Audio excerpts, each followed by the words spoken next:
नमस्कार. टाइम्स डिजिटलमध्ये आपल्या सर्वांचं स्वागत आहे. कोकणचं सर्वाधिक खपाचं दैनिक म्हणजे रत्नागिरी टाइम्स आणि या रत्नागिरी टाइम्सची डिजिटल आवृत्ती म्हणजे टाइम्स डिजिटल. अल्पावधीतच टाइम्स डिजिटलने महाराष्ट्रासह देशभरात विदेशात आपला नावलौकिक मिळवला आहे आणि आज रत्नागिरीतील टाइम्स डिजिटलचा स्टुडिओचा शुभारंभ होतोय आणि हा शुभारंभ एका खास मुलाखतीने आपण करणार आहोत. रत्नागिरी जिल्ह्याचे पोलीस अधीक्षक धनंजय कुलकर्णी आपल्यासोबत आहेत. त्यांनीही आपल्या कारकिर्दीत रत्नागिरीकरांची मनं जिंकलीत आणि एक चांगल्या पद्धतीने कायदा व सुव्यवस्था चांगल्या पद्धतीने राखण्यात त्यांनी यश मिळवलंय. तर आपण त्यांच्याशी बातचीत करणार आहोत. साहेब नमस्कार. आपण टाइम्स डिजिटलच्या स्टुडिओत आलात, आपलं स्वागत आहे. धन्यवाद. साधारण लोकांच्या मनात असं एक हे असतं, IPS अधिकारी म्हटल्यानंतर कुतूहल असतं. तर आपण आपलं शालेय शिक्षण असेल, महाविद्यालयीन शिक्षण असेल, हे कशा पद्धतीने पार पडलं? मी अतिशय ग्रामीण भागामधून शिक्षण घेतलं. म्हणजे अगदी मी जिल्हा परिषद प्राथमिक शाळेमध्ये शिक्षण घेतलं. त्यानंतर जे माध्यमिक शिक्षण आहे ते आमच्याच गावामध्ये असलेल्या शाळेमध्ये शिक्षण घेतलं आहे. आणि त्यानंतर मी BSc ॲग्रिकल्चर जो डिग्री कोर्स आहे त्याला मी पुण्यामध्ये ॲडमिशन घेतलं. तिथं माझा डिग्री मी कोर्स पूर्ण केला. त्यानंतर MSc ॲग्रिकल्चर मी महात्मा फुले कृषी विद्यापीठ राहुरी या ठिकाणी पूर्ण केला. आणि साधारण कौटुंबिक परिस्थिती कशी होती त्याकडे आपली? मी खरं तर आम्ही शेतकरी कुटुंब आहे. माझे वडील शेती करतात, अजूनही करतात म्हणजे. आणि शेतीच्या आधारावरतीच आमचं सगळं कुटुंब चालत राहायचं. त्याचवरतीच उपजीविका वडिलांची आमच्या सगळ्या कुटुंबाची चालायची. आणि त्याच आधारे जे काही शैक्षणिक खर्च लागायचे तो सुद्धा खर्च आम्हाला शेतीच्या उत्पन्नातच मिळायचा. म्हणजे एकदम खडतर प्रवासातून आपलं हे शिक्षण पूर्ण झालेलं आहे. स्पर्धा परीक्षा द्याव्यात असं आपलं पूर्वीपासून स्वप्न होतं? खरं तर तसं नव्हतं. म्हणजे खरं तर आपलं त्यावेळेस लहान असताना ग्रामीण भागामध्ये जी परिस्थिती होती, एकतर आपल्या ज्ञानाच्या कक्षा ज्या आहेत त्या रुंदावलेल्या नव्हत्या. आणि त्या काळात तेवढे संधी पण उपलब्ध नव्हती. जसं आम्ही शैक्षणिक क्षेत्रामध्ये पुढे जाताना, महाविद्यालयीन शिक्षण घेताना पुण्याला गेलो. पुण्याला गेल्यानंतर मग तिथं आपल्याला नवीन नवीन क्षेत्र कळाली की कुठल्या क्षेत्रामध्ये आपण करिअर करू शकतो, कुठल्या क्षेत्रामध्ये आपण जाऊ शकतो. नवीन मित्र मिळाले, नवीन आपल्याला गायडन्स मिळाला. पुण्यासारख्या शहरामध्ये आपल्याला खऱ्या अर्थानं काही नवीन लोकांच्या हे मिळालं, मार्गदर्शन मिळाल्यामुळे आपल्याला पुढे जाता आलं. UPSCचा पर्याय आपण कसा निवडला? ॲक्च्युली मी UPSC दिली नाही. मी तर सुरुवातीला MPSC मध्ये दिली. MPSC देताना सुद्धा मी अगदी टप्प्याटप्प्याने मी सुरुवात केली. सुरुवातीला खरं तर पहिलं तर मी रेल्वे रिक्रुटमेंट बोर्डच्या पूर्वी परीक्षा असायच्या. अच्छा. तर रेल्वे रिक्रुटमेंट बोर्डाचं तिकीट कलेक्टर म्हणून मी जेव्हा मी ग्रॅज्युएट झाल्यानंतर दुसऱ्या दिवशी माझ्या हातामध्ये रेल्वे तिकीट कलेक्टरची पोस्ट आहे, तिकीट चेकर रेल्वेची, ती माझ्याकडे TC हे पद माझ्याकडे होतं. त्यानंतर बँकिंगच्या सुद्धा मी परीक्षा दिल्या होत्या. मी जेव्हा ग्रॅज्युएट झालो त्यावेळेस माझ्या हातामध्ये 7 वेगवेगळ्या प्रकारच्या नोकऱ्या होत्या. त्याच्यामध्ये बँकिंग होतं, रेल्वे होती, इवन तलाठी ही जे पद होतं त्यावेळेस त्याची पण माझ्याकडं सिलेक्शन होऊन गेलं होतं. हेच क्षेत्र कसं निवडलं आपण? ते पण टप्प्याटप्प्याने झालेला प्रवास आहे. मी त्यानंतर सेल्स टॅक्स इन्स्पेक्टर म्हणून 3.5 वर्ष मुंबईमध्ये काम केलं. त्यानंतर पुण्यामध्ये काम केलं. आणि हे करत असताना मी स्पर्धा परीक्षेच्या माध्यमातून जी आपली महाराष्ट्र लोकसेवा आयोग आहे त्यांच्या परीक्षा मी देत होतो. असा तिसरा माझा त्या ठिकाणचा अटेम्प्ट होता. आणि त्या ठिकाणी तिसऱ्या अटेम्प्टमध्ये मला पोलीस उपाधीक्षक जे राज्यसेवेचं एक पद आहे त्या पदासाठी माझी निवड झाली. त्यानंतर मग मी ते प्रशिक्षण केलं आणि नंतर ह्या खात्यामध्ये पोलीस खात्यामध्ये निवड झाली. आपलं ट्रेनिंग कुठं झालं पहिलं साहेब? माझं महाराष्ट्र पोलीस अकॅडमी जी नाशिकला आहे त्या ठिकाणी ट्रेनिंग झालं. त्या ठिकाणी 1 वर्ष बेसिक ट्रेनिंग झालं. त्यानंतर प्रॅक्टिकल ट्रेनिंग एक भाग असतो, त्याला प्रोबेशन म्हणतात, तो नागपूर ग्रामीण जिल्ह्यामध्ये मी तिथं केला. हे 1999 ते 2000 या कालावधी माझं ट्रेनिंग पूर्ण झालं. असं म्हणतात की एक पोलीस खात्यात अधिकारी म्हणून रुजू झाला तर दुर्गम भाग असेल किंवा नक्षलीस एरिया असेल अशा ठिकाणी पहिली सेवा आपल्याला बजावावी लागते. आपण त्या ठिकाणी अशी कुठे सेवा बजावली का? मी नागपूर ग्रामीणचं माझं प्रॅक्टिकल ट्रेनिंग झाल्यानंतर लगेच माझी पोस्टिंग जे आहे ते गडचिरोली जिल्ह्यामधल्या सब डिव्हिजनमध्ये झालं. आणि त्या ठिकाणी मी जवळपास 2 वर्ष वेगवेगळ्या भागामध्ये तिथं काम केलं. आणि अतिशय खडतर अशा प्रकारच्या त्या परिस्थिती, त्यावेळेस मोबाईल फोनची सुविधा नव्हती. 2000 ते 2002 ह्या कालावधीत मी त्या ठिकाणी सेवा केली. आणि त्यावेळेस खरं तर नक्षलिझमचा खूप त्या ठिकाणी वावर होता. त्या ठिकाणी खूप हिंसाचार त्या भागामध्ये चालला होता. त्या ठिकाणी लोकांशी संपर्क वाढवण्याची गरज होती, स्थानिक लोकांशी संपर्क वाढवण्याची गरज होती, पोलीस दलाचं मनोधैर्य वाढवण्याची सुद्धा गरज होती. बरोबर. आणि सगळे कामं त्या काळामध्ये मला त्या ठिकाणी एक करता आली. आव्हान होतं म्हणजे नक्कीच आव्हान होतं त्या काळामध्ये, आव्हान होतं. जो कौटुंबिक जीवनाबद्दल एक खाजगी आयुष्यातला प्रश्न विचारतो. तुम्ही MPSC मध्ये आलात, DYSP रँकला आपण गेलात, जी विवाह बंधनात आपण अडकलात कसे? तुमचं लग्न अरेंज मॅरेज आहे की लव्ह मॅरेज आहे हे सर्वांना ऐकायला जर आवडेल. अगदी बरोबर. माझं हे अरेंज मॅरेजच आहे.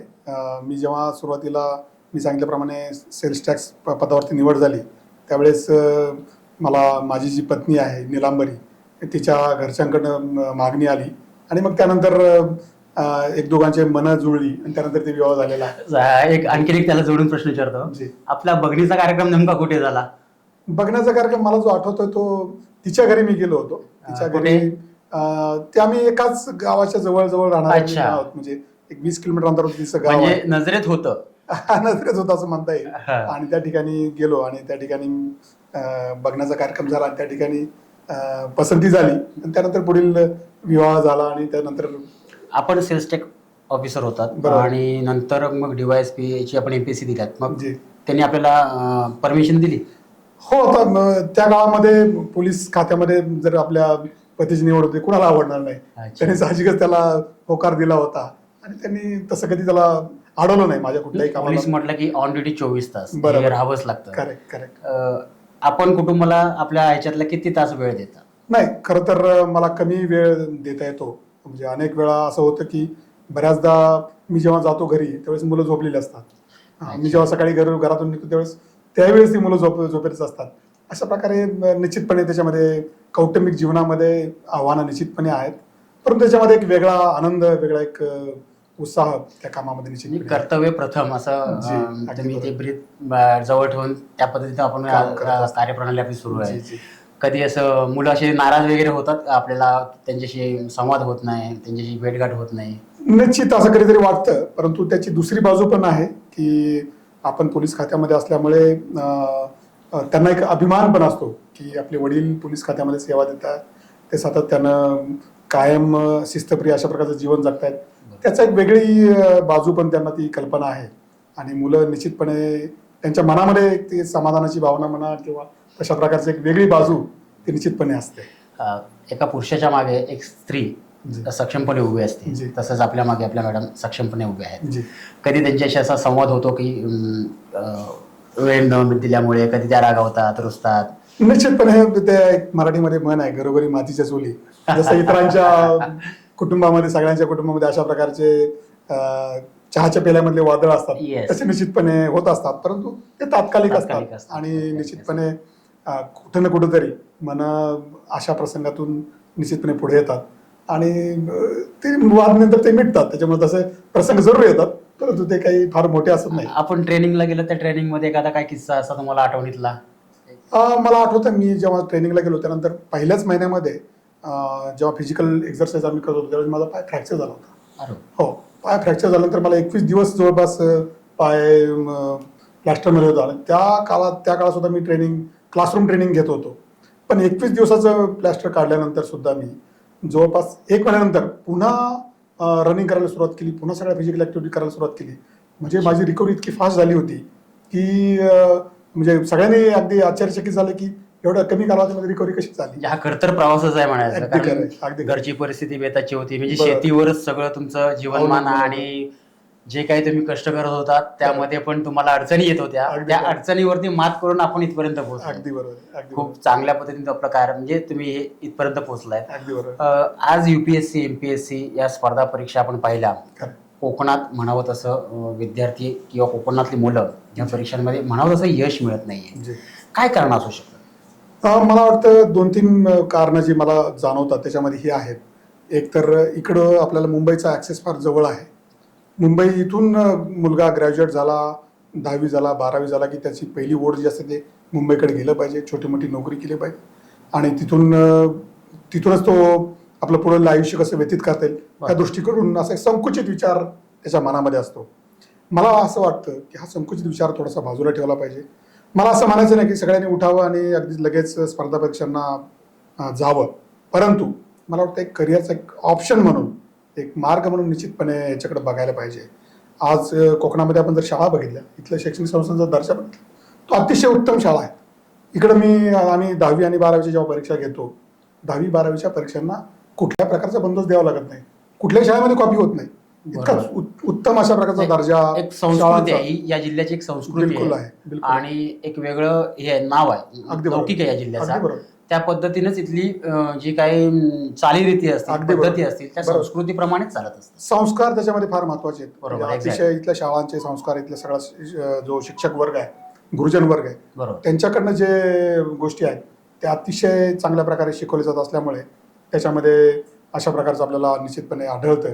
आणि ह्याचाच एक भाग म्हणून त्यांच्यामध्ये उत्तम अशा प्रकारची शैक्षणिक गुणवत्ता विद्यार्थ्यांमध्ये आहे. दुसरी अजून महत्वाची बाब मी बघितली, विद्यार्थ्यांमध्ये कठोर अशा प्रकारचं परिश्रम करण्याची पण तयारी आहे, परंतु नंतर जो मार्ग त्यांना पाहायला पाहिजे, त्यांनी जो अवलंबला पाहिजे, तो अवलंबला जात नाही. बरोबर, त्यासाठी कुठेतरी एक विचार करण्याची गरज सर्वांसाठी आहे.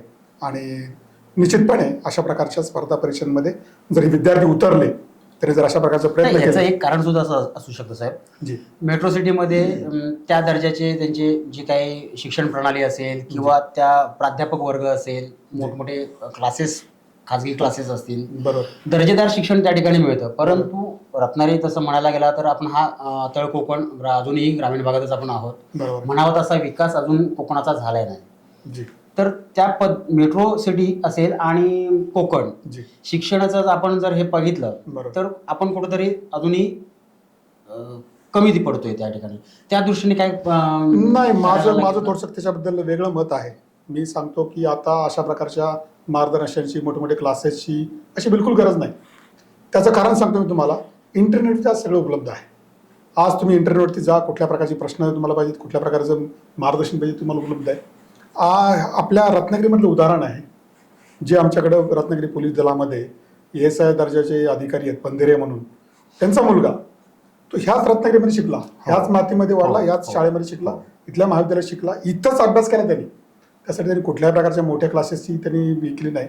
आज तो IPS अधिकारी म्हणून तेलंगणा स्टेटमध्ये काम करतो आहे. बरोबर. तर त्यामुळं मला असं वाटतं की विद्यार्थ्यांनी केवळ त्यांची मनाची जी बंधनं आहेत ती झुगारून दिली पाहिजेत.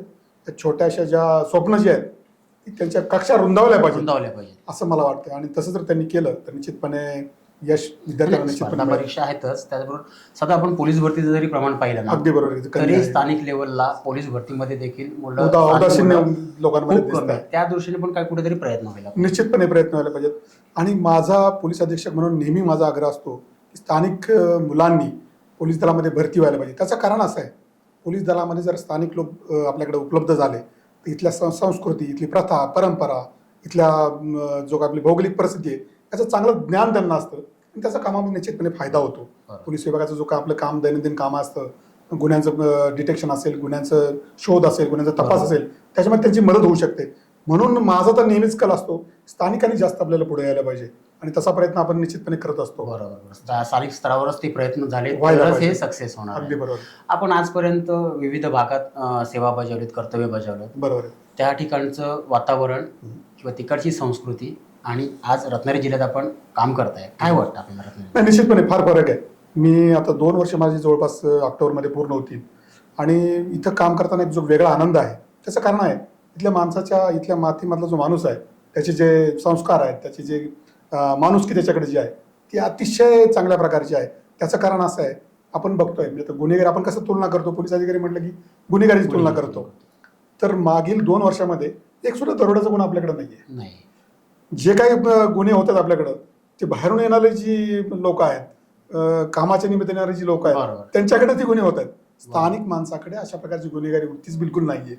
किंवा इथल्या देवबुळेपणा आहे, इथल्या प्रथा परंपराचा त्याचा एक जो गुणधर्म आहे, संस्कारांचा भाग आहे. त्यामुळे इथल्या लोकांच्या मध्ये अशा गुन्ह्यांपासून दूर राहण्याची प्रवृत्ती आहे. जे गुन्हे होतात ते बाहेर आलेल्या लोकांच्याकडे होत आहेत. ही वस्तुस्थिती आहे, हे मी पाहिलेलं आहे, हे अनुभवलेलं आहे आणि ह्या अनुभवाच्या जोरावर मी सांगतो. त्यामुळे इथं काम करताना एक आनंद वेगळा आहे. इथं काम करताना जे शांतता मिळते, समाधान जे मिळतं ते मला वाटतं इतर कुठे मिळत नाही. हा त्याचा निश्चितपणे एक आनंद आहे. हीच तर खरी रत्नागिरीची ओळख आहे. कारण रत्नागिरीची संस्कृती म्हणजे रत्नागिरीची माणसंच आंब्याप्रमाणेच गोड आहेत, फणसाप्रमाणेच गोड आहेत. त्यांना आपण जपलं तर ती माणसं समोरच्याच्या मनात घर करून राहतात. अगदी असा अनुभव आपल्याला आलाय का? बिलकुल आलाय, बिलकुल आलाय. अनेक प्रसंगी असा अनुभव आलाय. मी ज्या ज्या गावांमध्ये जातो, ज्या भागांमध्ये जातो, ज्या शहरांमध्ये जातो रत्नागिरी जिल्ह्यातल्या, तिथं प्रत्येक ठिकाणी भेटणारी माणसं अशाच गुणधर्माची असतात. तुम्ही सांगितल्याप्रमाणे वरून फणस जसा वरून ओबडधोबड आणि काटेरी दिसतो तसं नसतं. आतून तो अतिशय मधुर अशा प्रकारचा त्याच्याकडे गोडी असते. आणि मला वाटतं प्रत्येक माणसाकडे अशा प्रकारचा गुणधर्म आहे असं मला नक्की जाणवत आहे. आता एक तुम्ही उल्लेख केला की जे काही आता ज्या घटना घडत आहेत, जे गुन्हे घडत आहेत ते बाहेरून येणाऱ्या व्यक्तींकडनं होत आहेत. करेक्ट. त्यामध्ये रेल्वेतील घटना असतील, हो, फसवणुकीचे ऑनलाईन फसवणुकीचे प्रकार खूप असतील, मोठ्या प्रमाणात होतात. हे खूप वाढलेत. परंतु याला लगाम बसावा आणि हे ते आरोपी लवकर डिटेक्ट होत नाहीत. बरोबर. त्याचं कारण काय असू शकतं? मी खरं तर मी दोन प्रकारे ह्या गोष्टीकडे बघतो आहोत. गुन्हेच होऊ नयेत, गुन्ह्यांना प्रतिबंध व्हावा यासाठी आपण प्रयत्न केले पाहिजेत. आता ऑनलाईन फसवण्याचे गुन्हे का होतात? त्याचं कारण असं की आपल्याकडे ती जागरूकता नाही. अनेक वेळा मी सांगतो की अननोन OTP शेअर करू नका, अननोन लोकांशी बोलू नका, अननोन लोकांशी मैत्री करू नका, अननोन लिंकशी तुम्ही क्लिक करू नका, अशा प्रकारचं वारंवार आवाहन करतो. परंतु अशा प्रकारचे गुन्हे आपल्याकडे घडत आहेत. त्याचं कारण असं आहे ती मानवी प्रवृत्ती आहे. बरोबर. एखाद्या गोष्टीची हाव किंवा जी आपल्याला म्हणते ना अजून आपल्याला जास्त कमवायचं पैसे हा, मिळावे, ही झटपट नैसर्गिक- पैसा मिळावा. हा, ही एक नैसर्गिक प्रवृत्ती आहे आणि त्याला ते कुठेतरी बळी पडतात. आणि हे अर्थात केवळ रत्नागिरीमध्ये होत असं नाही, हे जगभरात अशा प्रकारचे गुन्हे घडतात. ही वस्तुस्थिती आहे. परंतु मला वाटतं जागृती जर आपण याच्यामध्ये आणली, अशा प्रकारच्या गुन्ह्यांपासून कशा प्रकारे आपल्याला बचाव करता येईल, तर त्याच्यातून निश्चितपणे गुन्हे थांबतील आणि आपल्याला त्याच्याबद्दल निश्चितपणे मार्ग काढता येईल. बरोबर. आणि मला वाटतं हळूहळू आपल्याला ते साध्य करता येईल. आणि मला वाटतं आपल्यासारखी प्रसिद्धी माध्यमं त्यासाठी हे काम निश्चितपणे हाती घेतील आणि त्यांच्या बचाव अशा गुन्ह्यांपासून कसा होईल यासाठी आपण मार्गदर्शन निश्चितपणे करावं. आपल्याला निवृत्तीचा काळ अजून खूप लांब आहे, आपला भरपूर आपल्याला टप्पा गाठायचा आहे. जी. परंतु भविष्यात त्यानंतर काय वाटतं मला, काय करावं, कुठे सेटल व्हावं, म्हणजे तुमची कशी वाटचाल आहे? त्याबद्दल काय आपण प्लॅनिंग केलंय का? माझं प्लॅनिंग अगदी ठरलेलं आहे. मी इथून जेव्हा सेवानिवृत्त होईल त्यानंतर मी माझं गाव गाठणार आहे आणि शेती करणार. आपलं म्हणजे सिंपल अहमदनगर जिल्ह्यामध्ये श्रीगोंदा म्हणून तालुका आहे. श्रीगोंदा. हा, त्या ठिकाणी मी जाणार आहे आणि त्या ठिकाणी जाऊन शेतीमध्ये रमणार आहे. अच्छा. त्याच्यामुळे बाकी म्हणजे वडिलांनी जो वारसा जपला अगदी तो बरोबर. पुढे वारसा आपण जपणार. तुमच्या पाठीमागे तुमची जी काही पिढी असेल त्यांनी जपावं असं आपल्याला वाटतं. बिलकुल वाटतं. त्यांनी पण अशा प्रकारच्या याची काय म्हणतील त्याला आयुष्याची अशा प्रकारची त्यांनी निश्चितपणे वाटचाल करावी असं मलाही वाटतं. चांगलं नाही, शेतीकडे तरुण शेतीकडे अजून वळत नाही. वळत नाही. अगदी बरोबर आहे. आणि मला वाटतं कोकणातल्या माणसांनी सुद्धा शेतीची कास धरल्या पाहिजे. आपल्याकडे किती निसर्ग संपन्न आहे. प्रचंड. आपल्याकडं आंब्याच्या बागा आहेत, आपल्याकडे काजूच्या बागा आहेत, आपल्याकडं नारळी पोपळीच्या बागा आहेत. आणि मला वाटतं कुठंतरी इकडच्या तरुणाने मुंबईकडे धाव घेण्यापेक्षा इथल्या शेतीमध्ये सुद्धा जर आपण जर काम करू शकलो तर निश्चितमध्ये फार मोठा बदल आपल्याला दिसेल. नक्कीच. आपण संवाद साधतोय, परंतु याचा मुख्य हेतू हाच होता की स्पर्धा परीक्षा. बरोबर आहे. तर ह्या स्पर्धा परीक्षांसाठी आपण या कोकणातल्या तरुणांना काय संदेश द्याल? मी निश्चितपणे सांगेल की अशा स्पर्धा परीक्षांसाठी आपण जो आपला प्लॅन तयार करायचा आहे तो अगोदरपासून तयार केला पाहिजे. आपलं जे शैक्षणिक आपलं वर्ष आहेत, म्हणजे शैक्षणिक आपण जेव्हा आपण महाविद्यालयात शिकत असाल, त्यावेळेस आपण आपली शैक्षणिक आपली जी गुणवत्ता आहे त्याच्या पातळीवरती आपण आपलं स्वप्न ठरवलं पाहिजे. मला बँकेमध्ये जायचं आहे की मला रेल्वेमध्ये जॉब शोधायचा आहे का मला पोलीसमध्ये जायचं आहे की मला कुठल्या प्रकारच्या अजून दुसऱ्या मोठ्या पदांवरती जायचं आहे, ह्याचं मला वाटतं आपण एक प्लॅन जर त्यांनी तयार केला आणि महाविद्यालयीन शिक्षण घेत असतानाच अशा प्रकारच्या स्पर्धा परीक्षेची तयारी केली तर निश्चितपणे यश त्याच्यामध्ये मिळेल. पण मला तेही बाजून सांगून ठेवायचे, सगळ्यांनाच स्पर्धा परीक्षेमध्ये यश मिळेल असं नाही. प्रयत्न करायला पाहिजे. प्लॅन ए जो आहे स्पर्धा परीक्षा असला पाहिजे, पण आपला प्लॅन बी पण तयार पाहिजे. जर प्लॅन ए मध्ये स्पर्धा परीक्षांमध्ये यश नाही मिळालं तर करिअरचा दुसरा मार्ग पण माझ्याकडे उपलब्ध आहे, मी ते काम करेल. अशा प्रकारे आपलं निश्चितपणे तयारी असली पाहिजे. परंतु मला वाटतं कोकणातल्या तरुणांनी अशा प्रकारच्या स्पर्धा परीक्षांमध्ये उतरलं पाहिजे. त्याच्यामधून तुमच्या व्यक्तिमत्वाचा विकास होईल, तुमच्या ज्ञानामध्ये भर पडेल, तुमच्या ज्ञानाच्या कक्षा रुंदावतील आणि तसं निश्चितपणे आपण सर्वांनी केलं पाहिजे असं मला निश्चितपणे वाटतं. धन्यवाद साहेब. थँक्यू. आज आपण टाइम्स डिजिटलच्या स्टुडिओमध्ये आलात, आमच्याशी चर्चा केली आणि आजपासून आपल्या स्टुडिओचा शुभारंभ झाला आहे आपल्या मुलाखतीमधून. तर आपले खूप खूप आभार. धन्यवाद. रत्नागिरी टाइम्सचं मी या ठिकाणी डिजिटलचं या ठिकाणी मी त्यांच्या उद्घाटनाच्या प्रसंगी त्यांना खूप साऱ्या शुभेच्छा देतो आणि आपल्या दर्शकांना आणि वाचकांना सुद्धा शुभेच्छा देतो. धन्यवाद. टाइम्स डिजिटलला लाईक करा, सबस्क्राईब करा, शेअर करा आणि बेल आयकॉन दाबायला विसरू नका. पाहत रहा टाइम्स डिजिटल.